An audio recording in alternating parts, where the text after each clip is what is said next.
पुराने किले, मौत, हादसों, अतीत और रूहों का अपना एक अलग ही संबंध और संयोग होता है।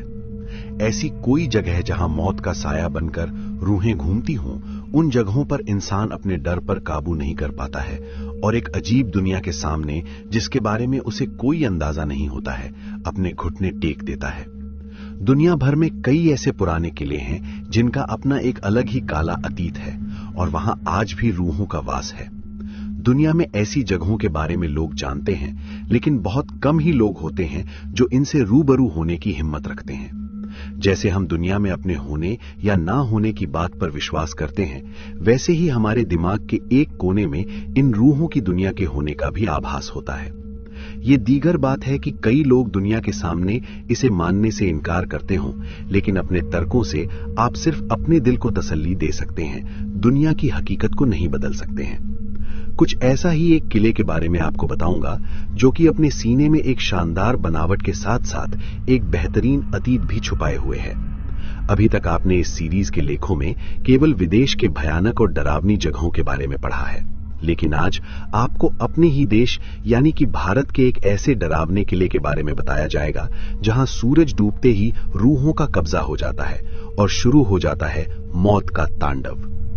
राजस्थान के दिल जयपुर में स्थित इस किले को भानगढ़ किले के नाम से जाना जाता है। तो आइए इस लेख के माध्यम से भानगढ़ किले की रोमांचकारी सैर पर निकलते हैं। भानगढ़ किला 17वीं शताब्दी में बनवाया गया था। इस किले का निर्माण मान सिंह के छोटे भाई राजा माधो सिंह ने कराया था। राजा माधो सिंह उस समय अकबर के सेना में जनरल के पद पर तैनात थे। उस समय भानगढ़ की जनसंख्या तकरीबन 10,000 थी। भानगढ़ अलवर जिले में स्थित एक शानदार किला है, जो कि बहुत ही विशाल आकार में तैयार किया गया है। चारों तरफ से पहाड़ों से घिरे इस किले में बेहतरीन शिल्प कलाओं का प्रयोग किया गया है। साथ एक मुख्य दीवार है। इस किले में दृढ़ और मजबूत पत्थरों का प्रयोग किया गया है, जो अति प्राचीन काल से अपनी यथास्थिति में पड़े हुए हैं। भानगढ़ किला जो देखने में जितना शानदार है, उसका अतीत उतना ही भयानक है। आपको बता दें कि भानगढ़ किले के बारे में प्रसिद्ध एक कहानी के अनुसार भानगढ़ की राजकुमारी रत्नावती, जो कि नाम के ही अनुरूप बेहद खूबसूरत थीं, उस समय उनके रूप की चर्चा पूरे राज्य में थी और साथ ही देश के कोने कोने के राजकुमार उनसे विवाह करने के इच्छुक थे। उस समय उनकी उम्र महज 18 वर्ष ही थी और उनका यौवन उनके रूप में और निखार ला चुका था। उस समय कई राज्यों से उनके लिए विवाह के प्रस्ताव आ रहे थे। उसी दौरान वो एक बार किले से अपनी सखियों के साथ बाजार में निकली थीं। राजकुमारी रत्नावती एक इत्र की दुकान पर पहुंची और वो इत्रों को हाथों में लेकर उसकी खुशबू ले रही थीं। उसी समय उस दुकान से कुछ ही दूरी पर एक सिंघिया नाम का व्यक्ति खड़ा होकर उन्हें बहुत ही गौर से देख रहा था। सिंघिया उसी राज्य में रहता था और वो काले जादू का महारथी था। ऐसा बताया जाता है कि वो राजकुमारी के रूप का दीवाना था और उनसे प्रगाढ़ प्रेम करता था। वो किसी भी तरह राजकुमारी को हासिल करना चाहता था, इसलिए उसने उस दुकान के पास आकर एक इत्र के बोतल, जिसे रानी पसंद कर रही थीं, उसने उस बोतल पर काला जादू कर दिया, जो राजकुमारी के वशीकरण के लिए किया था। राजकुमारी रत्नावती ने उस इत्र के बोतल को उठाया, लेकिन उसे वहीं पास के एक पत्थर पर पटक दिया। पत्थर पर पटकते ही वो बोतल टूट गया और सारा इत्र उस पत्थर पर बिखर गया। इसके बाद से ही वो पत्थर फिसलते हुए उस तांत्रिक सिंघिया के पीछे चल पड़ा और तांत्रिक को कुचल दिया, जिससे उसकी मौके पर ही मौत हो गई। मरने से पहले तांत्रिक ने शाप दिया कि इस किले में रहने वाले सभी लोग जल्द ही मर जाएंगे और वो दोबारा जन्म नहीं ले सकेंगे और ताउम्र उनकी आत्माएं इस किले में भटकती रहेंगी। उस तांत्रिक के मौत के कुछ दिनों के बाद ही भानगढ़ और अजबगढ़ के बीच युद्ध हुआ, जिसमें किले में रहने वाले सारे लोग मारे गए। यहां तक कि राजकुमारी रत्नावती भी उस शाप से नहीं बच सकी और उनकी भी मौत हो गई। एक ही किले में एक साथ इतने बड़े कत्लेआम के बाद वहां मौत की चीखें गूंज गईं और आज भी उस किले में उनकी रूहें घूमती हैं। किले के अंदर बने मंदिरों में गोपीनाथ, सोमेश्वर, मंगला देवी और केशव मंदिर मिल जाएंगे। गोपीनाथ मंदिर के बगल में एक बावली है, जिसे अब भी लोग अपने मुताबिक इस्तेमाल करते हैं, चाहे नहाना हो या कपड़े धोना। फिलहाल इस किले की देखरेख भारत सरकार द्वारा की जाती है। किले के चारों तरफ आर्कियोलॉजिकल सर्वे ऑफ इंडिया की टीम मौजूद रहती है। एएसआई ने सख्त हिदायत दे रखा है कि सूरज ढलने के बाद इस इलाके में किसी भी व्यक्ति के रुकने के लिए मना किया गया है। इस किले में जो भी सूरज ढलने के बाद गया वो कभी भी वापस नहीं आया है। कई बार लोगों को रूहों ने परेशान किया है और कुछ लोगों को अपने जान से हाथ धोना पड़ा है।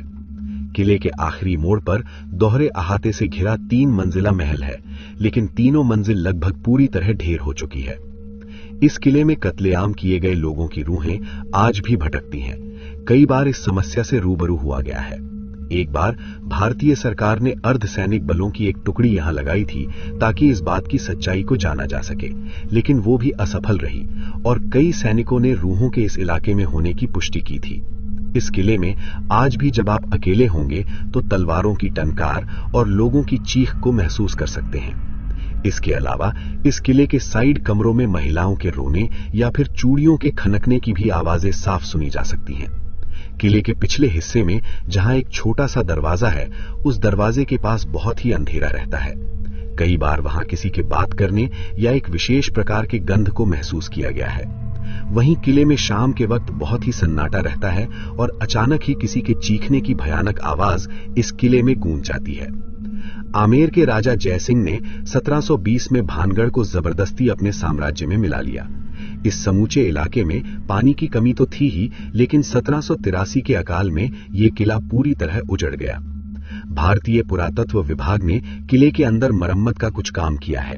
भारतीय पुरातत्व विभाग ने सूरज ढलने से पहले और उसके निकलने से पहले किले के अंदर घुसने पर पाबंदी लगा रखी है। दिन में भी इसके अंदर खामोशी पसरी रहती है, लेकिन निगरानी की व्यवस्था ठीक नहीं होने के कारण इसके बर्बाद होने का खतरा बढ़ता जा रहा है। किले में भारतीय पुरातत्व विभाग का कोई दफ्तर नहीं है। दिन में कोई चौकीदार भी नहीं होता। पूरा किला बाबाओं और तांत्रिकों के हवाले रहता है। कई सैलानियों का कहना है कि खंडहरों के बीच से गुजरते हुए उन्हें अजीब सी बेचैनी महसूस होती है। किले के एक छोर पर केवड़े की झाड़ियां हैं। हवा जब तेज चलती है तो केवड़े की खुशबू चारों तरफ फैल जाती है और किले का रहस्य और भी गाढ़ा हो जाता है। किले में बेपरवाह तांत्रिक बेरोक टोक अपने अनुष्ठान करते हैं।